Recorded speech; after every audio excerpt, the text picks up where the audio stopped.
สวัสดีค่ะวันนี้เขาก็จะมาสอนวิธีหาเงินง่ายๆนะคะแค่ผสมเครื่องบินนะก็ทำเงินได้แล้วเป็นแอปฟรีมาใหม่นะก็เดี๋ยวไปดูวิธีการทำงานนะคะวิธีการเล่นเกมของแอปกันนะว่ามันเป็นยังไงนะแล้วก็ในการถอนของแอปนี้เนี่ยขั้นต่ำเนี่ยจะอยู่ที่$2เท่านั้นเองนะคะสูงสุดจะอยู่ที่$200นะซึ่งตีเป็นเงินไทยเนี่ยจะอยู่ที่ประมาณ60ถึง6,000 บาทเลยทีเดียวก็เดี๋ยวไปดูกันเลยนะเมื่อติดตั้งแอปเสร็จแล้วให้กดเปิดเข้าแอปได้เลยเมื่อเข้าแอปมานะก็จะได้หน้าตาของแอปแบบนี้นะคะก่อนอื่นนะเราจะต้องไปปลดล็อกการถอนเงินก่อนที่จะไปผสมเครื่องบินนะเพราะว่าถ้าเราไม่ปลดล็อกการถอนเงินเนี่ยจะไม่สามารถที่จะถอนเงินออกจากแอปนี้ได้นะคะเพื่อนๆลองสังเกตดูก็ได้ของเพื่อนๆเนี่ยจะไม่มีนะเมนูการถอนเงินขึ้นมาเลยก็จะต้องทำการปลดล็อกการถอนก่อนอย่างแรกเลยนะคะเดี๋ยวแป๊บหนึ่งนะโอเคหายไปละมากดที่กล่องของขวัญก่อนเลยนะคะตรงนี้ที่มันแขวนอยู่นะคะกดเข้าไป1ทีแล้วก็ทำการใส่โค้ดนะก็ขอฝากโค้ดของเขาไว้ด้วยนะคะใส่แล้วเนี่ยจะได้รับเป็น Google Pay มาสะสมพอใส่เนี่ยสังเกตดูมันจะมีเมนูนะคะต่างๆขึ้นมาให้แบบของเขาเลยแบบนี้นะแบบนี้เลยมาดูในส่วนของการถอนเงินกันก่อนนี่นะก็ขั้นต่ำจะอยู่ที่$2นะคะเห็นไหม$2แล้วก็สูงสุดเนี่ยจะอยู่ที่$200เขามีเงื่อนไขในการถอนด้วยนะก็จะต้องเล่นเนี่ยให้ครบ7วันแล้วก็ให้ถึงเลเวลที่40ถึงจะสามารถถอนเงินออกได้นะเนี่ยถ้าเล่นไม่ครบก็ไม่สามารถถอนออกได้นะคะส่วน$5นะ$5ก็อาจจะใช้เวลาเยอะหน่อยนะก็อยู่ที่15วันนะแล้วก็เลเวลเนี่ยอยู่ที่ประมาณ50ก็ถ้าเล่นครบก็สามารถถอนได้นะตามกำหนดนะแล้วก็ตรง PayPal เนี่ยเดี๋ยวให้สังเกตก่อนตรงนี้เนี่ยจะเป็นเงินบาทนะเขาคิดเป็นเงินบาทนะไม่ใช่เป็นดอลลาร์นะคะเดี๋ยวบางคนคิดว่ามันได้$10ก็ประมาณ300 กว่าบาทไม่ใช่นะคะเป็นเงินบาทนะอย่างเงี้ยเมื่อครบประมาณ60 กว่าบาทเนี่ยเราก็สามารถถอน$2ได้แล้วซึ่ง$2ตีเป็นเงินไทยก็อยู่ที่ประมาณ60 กว่าบาทเนาะแล้วก็มาดูในส่วนของตรงนี้นะนี่นะคะตรงด้านล่างมุมขวานะกดเข้าไปตรงนี้เนี่ยก็จะเป็นไข่สีทองนะเราก็กดรับรางวัลนะคะมีทั้ง PayPal แล้วก็ Google Pay กดให้ครบทุกลูกเลยนะคะตรงนี้มาดูในส่วนของการผสมเครื่องบินกันเลยดีกว่าเดี๋ยวขอจัดตรงนี้ก่อนเนาะ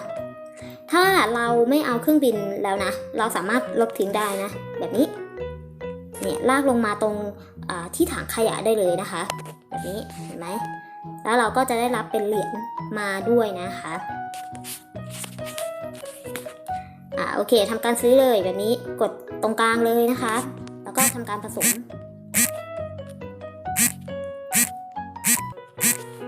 เครื่องบินมันก็จะอัพไปเรื่อยๆนะอันนี้ได้อัพเวลแล้วนะก็จะได้รับเป็น Google Pay มาสะสมนะคะ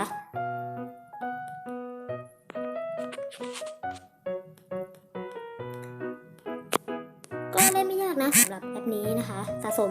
ค่อนข้างที่จะง่ายมากๆแล้วก็นี่นะถ้ามันมีกล่องของขวัญบินมาแบบนี้เรากดรับได้เลยนะคะเนี่ยได้มา 0.13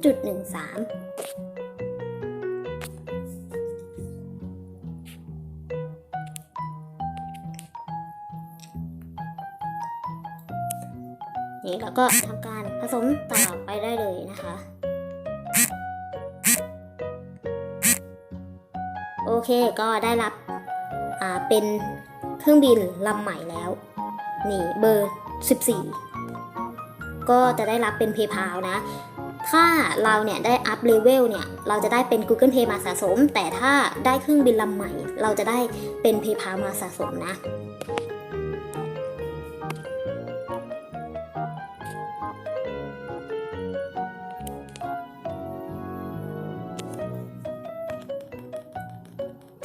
ก็ประมาณนี้นะคะในการผสมเครื่องบินนะก็ไม่มีอะไรยากเลยนะคะง่ายๆแล้วก็เหรียญเนี่ยเราไม่ต้องไปเสียดายมันนะคะเพราะว่าได้เรื่อยๆเลยนะจะได้จากการเช็คอินนะเวลาที่เราเข้าแอปมาทุกวันเนี่ยเราก็จะได้รับนะตรงนั้น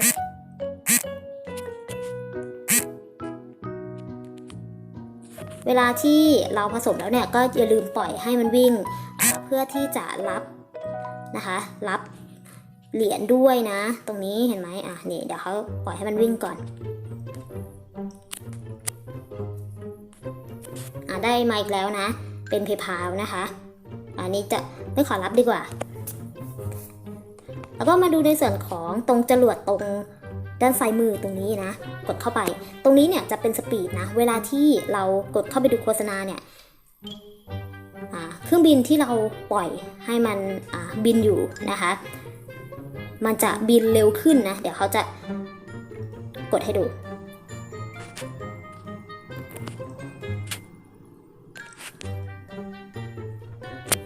นี่เห็นไหม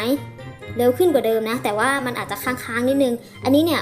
ไม่ใช่เป็นเพราะเกมนะมันเป็นเพราะเครื่องของเขานะเวลาที่เขาไม่ได้มาอัดคลิปเนี่ยเล่นแบบสบายเลยไม่มีสะดุดเลยนะแต่เวลาที่มาอัดคลิปเนี่ยก็จะมีค้างๆบ้างนะคะนี่ประมาณนี้เลยเห็นไหมก็จะเร็วขึ้นเหรียญเนี่ยเราก็จะได้มาค่อนข้างที่จะไวมากๆเลยนะแล้วก็มาดูในส่วนของตรงร้านค้าตรงนี้เห็นไหมตรงด้านขวา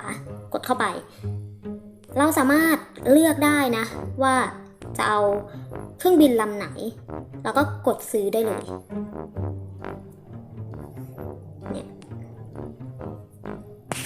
นี่นะเห็นไหมเนี่ยสามารถกดซื้อได้นะคะแล้วก็ตรงช็อปเนี่ยพยายามเข้ามากด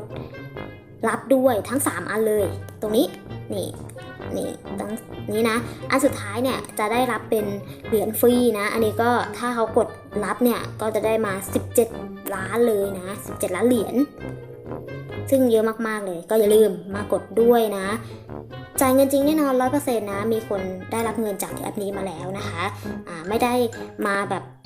ให้เพื่อนๆแบบมาทำกันแล้วไม่ได้เงินอะไรอย่างนี้ไม่ใช่นะคะได้เงินจริงก็เลยมาแนะนำเพื่อนๆให้ทำกันดูนะเพราะว่ามันทำฟรีนะไม่เสียค่าใดๆทั้งสิ้นเลยก็ขอฝากแอปนี้ไว้ด้วยนะคะ